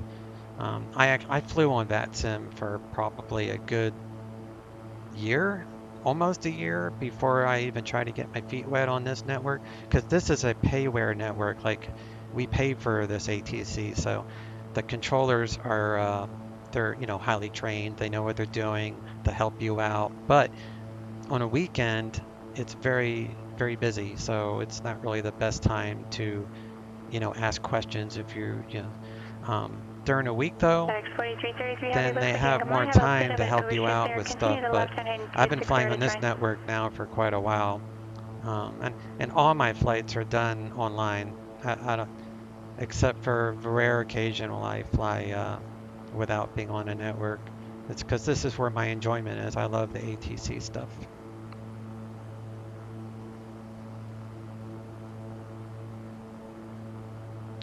But yeah, you're right, they're fast. Another one of my viewers, he's from Germany, and he doesn't fly online because the language, like, he understands English, but he had the same comment, like, they talk too fast. Alright, So it's 13,000 at Ever, and then JSAT's 11,000, so we'll step it down then.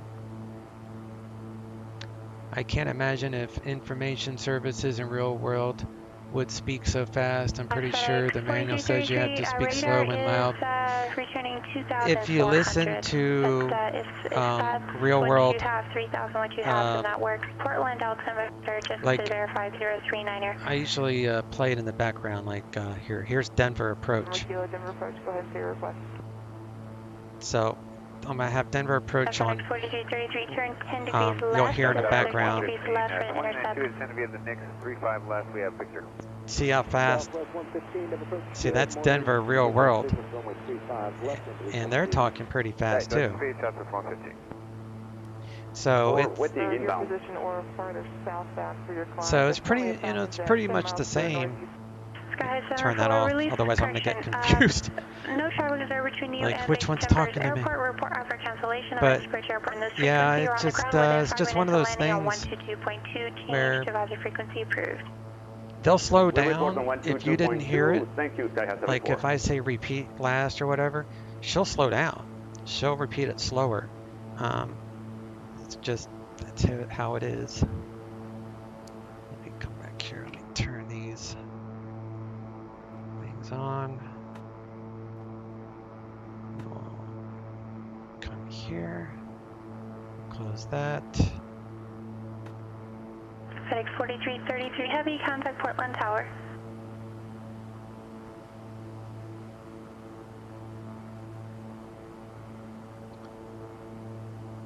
Alright, and the... Right, Charlie Bravo, report established localizer. Press non-English speakers, we need a license to speak need a license to speak.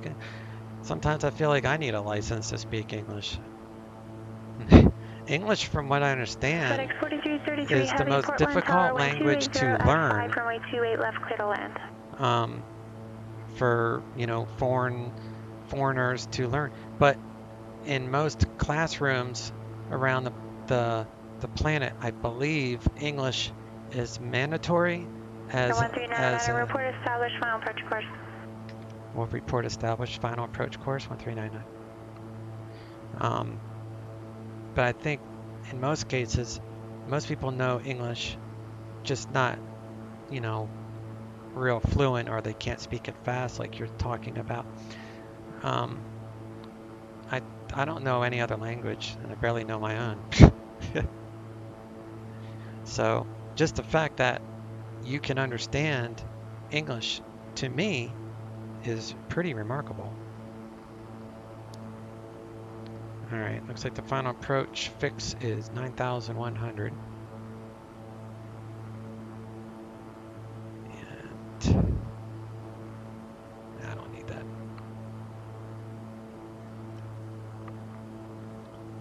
And we'll just set up some markers there. We'll turn on our landing lights. Get all that set up.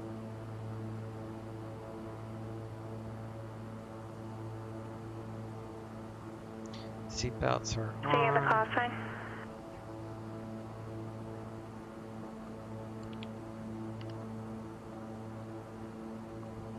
Number 6737 Tango Payne Tower. Thanks for Zulu. Report 3 mile final, runway 16 right.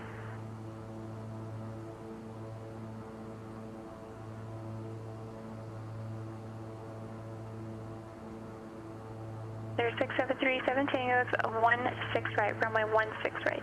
The airport's right down there. You get a EKO level 6. You need a minimum of level 4. It's not that it's hard. It's really hard to understand when somebody speaks fast. Yeah, I can understand that. Do you? I think on VATSIM, if you request your native language, as long as the controller speaks it, which in most cases they would, I think you can request. Let me go flaps. Flaps up. 10. I think you can request that they speak your native language. So if you're more comfortable flying on VATSIM with your native language, you can get away with that in most cases. All right, we're gonna go full on that. We got our lights on. We arm the approach here for glide slope, glide path, whatever. Sky 74 Alpha cancellation is received, and it's a pass for Sky 7.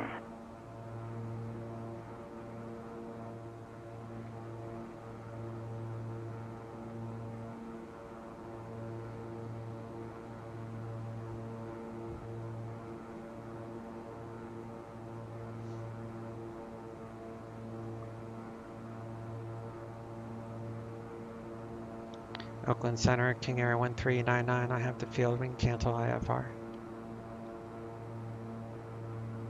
Alpha cancellation is received, squawk VFR, change to advisory frequency approved. Squawk can maintain VFR, change frequency approved, 1399, thanks, we'll see you. So we go over to CTAF, and then it's Mammoth, Yosemite.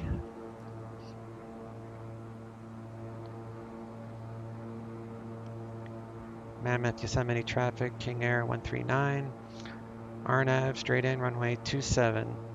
We got Mammoth traffic. All right, gear traveling. Make sure that it's down. We're gonna go flaps full. Props are full. Conditioner levers are full. And we'll make sure the yaw damper is off here in a minute. And we should have 3 green on the gear, which we do. There and there. We're gonna break away from this RNAV so we can get lined up. Its minimums is actually, what is it? 1300, which would be 1,000 feet to minimum. 8380. So we're at minimum, so we're gonna turn off the autopilot. We have the field, so we're fine. So we'll come over here.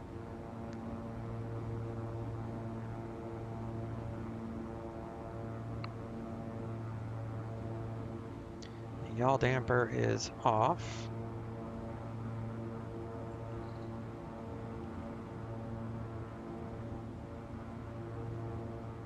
Keeping the trim in, and 500 feet to minimums. Keep the power in at about the blue dot, the blue line. VREF is going to be, we're pretty heavy and we're high altitude, so I'm playing on that. 200 feet to minimums. 100 feet to minimums.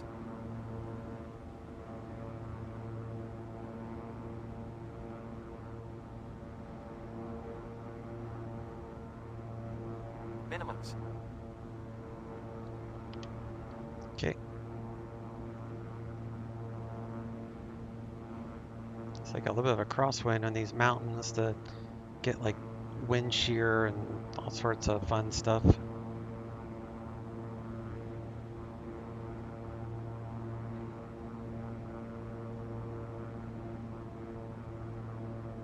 Feet. 50 feet.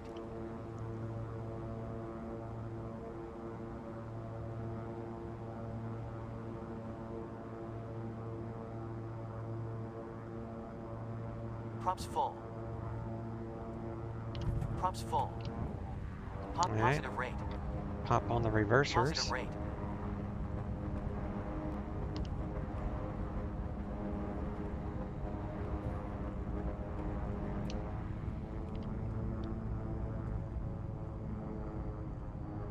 Knots. I think there's a taxiway at the end here. You put this into beta mode.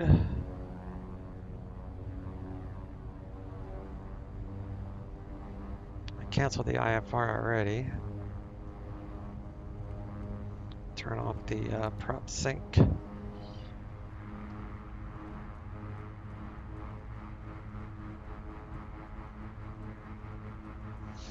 Floated that landing, but it's okay.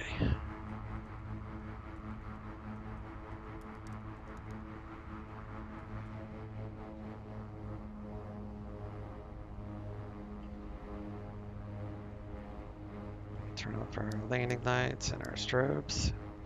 And we'll take our flaps up.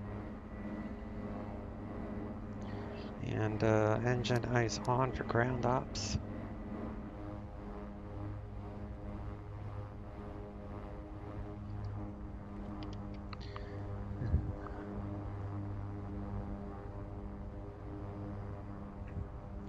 Oh, I see what you're saying. If I speak my native language, then I'll speak fast, and then they get lost. Yeah, I bet.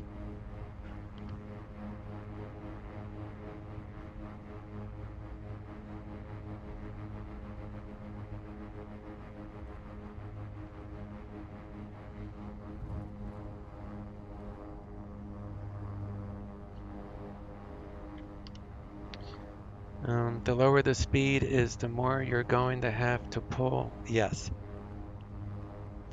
On the flare? Is that what you meant? I floated that one because I had I was anticipating it was going to fall out of the sky because we're at 7,000 feet, but it actually it floated. I wasn't expecting it to. At sea elevation airports, I don't do the conditioner levers full. I do it like 3/4 or almost full.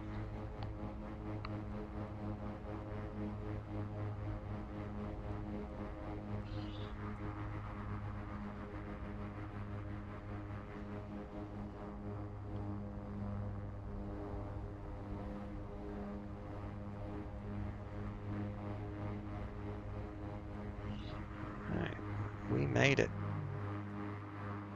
Mammoth Lake.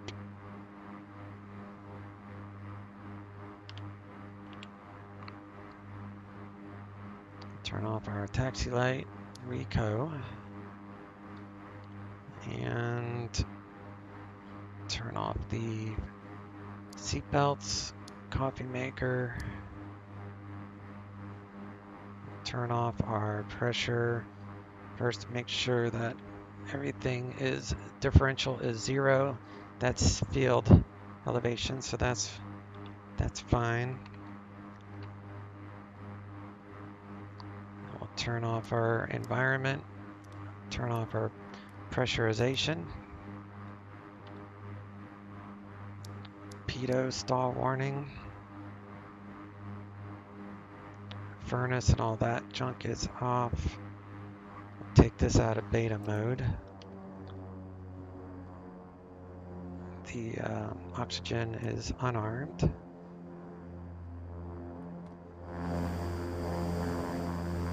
We'll go ahead and feather the prop. Before we shut her down, we do avionics off, AFIS off, inverters off. That way you don't kill your avionics. Alright, so that's fuel cutoff, seatbelts, detail that. So now we can do fuel cutoff. Cut off, pull off, shut off. We'll do a replay on that landing.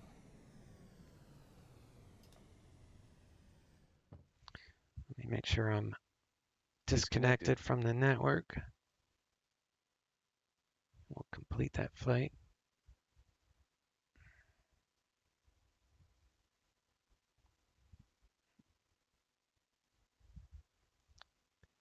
Yeah, for some reason, guys, on the multi-engines, they don't float it and gently flare and do a smooth landing. They flare from space and smash it like a fighter jet landing on carrier. Yeah, I've seen that. Now, sometimes what happens to me is like if I fly a freighter like my 767, naturally the view, what I'm looking at, is higher. So if I go from the 767 and then I fly this plane or something smaller, then my sight picture is off, and I'll do just that. I'll level off like too high. So then I fall out of the sky and slam down because I just got done flying, a big old airplane. So you gotta kind of watch out for your sight picture too. I fly like 12 different airplanes.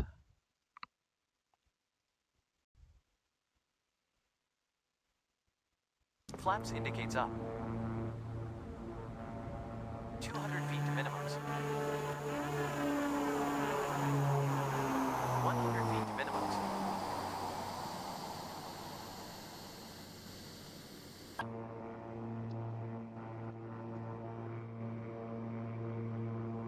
Minimums. 60 knots. Oh, you meant in real life? That is how multi-engines are landed. This is how multi-engines. Oh, I see. Okay. Heck, we do it in the sim too. You start to flare too early.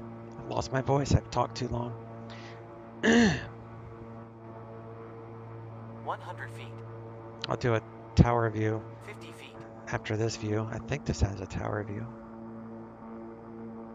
I could float it forever. Positive rate. Gear up. Props full. Props full. Positive rate.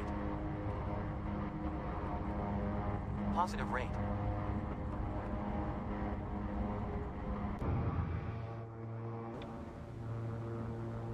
Let's see if feet it has to a minimums. tower view. Minimums.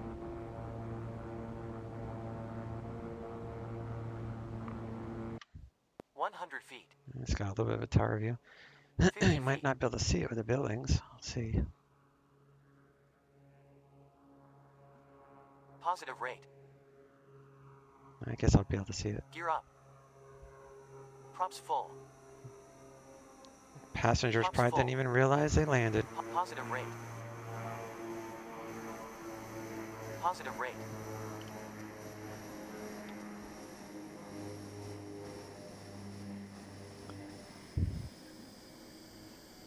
It's not from mistake. They call it positive landing.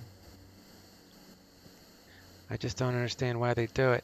You know, I've heard of positive landings with airliners when you mention that, because they say you want to make sure that you have a solid enough landing to initiate the spoilers upon landing. If it's too soft of a landing, sometimes the spoilers won't pop up. I don't know. That's what I've read. I don't know. I have no idea. Alright, let's get that off there. But yeah, this is a very nice airport. It's a very scenic flight to come in here. I like this guy's airport. It's the one that makes it. I parked at the wrong thing. I thought that was a parking position. Apparently this is. That's funny. I'll make note of that for next time. I had to do something. I had to talk to the developer because his own ortho didn't match the Orbix ortho.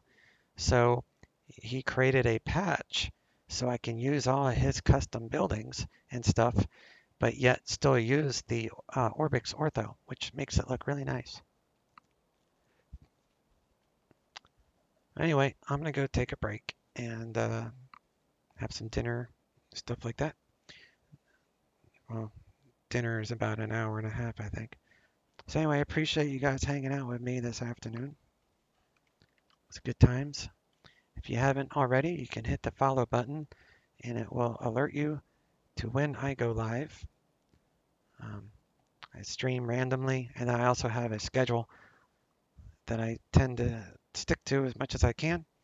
And I also have a YouTube channel, which is all linked below. So you guys enjoy the rest of your weekend. And I may or may not stream tomorrow. If I do, it will be DCS because we're going to be flying a mission tomorrow. So that would be fun.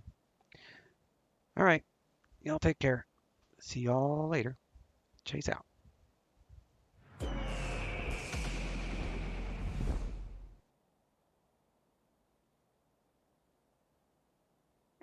Descending on arrival, that's about 2 miles north of your position.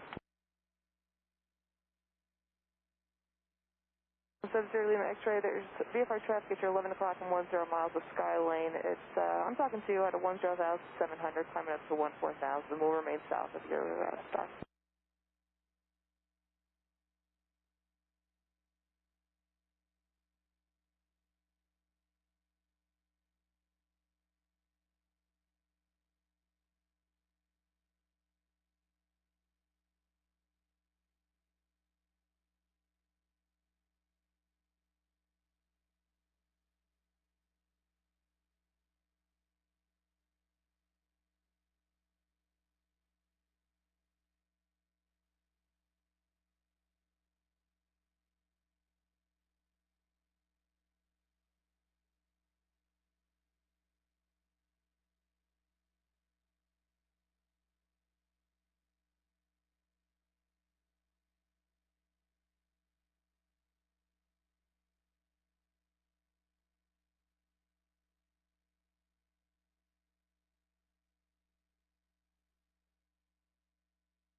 November 0 November Kilo, you can proceed direct to I Mommy to intercept the final approach course.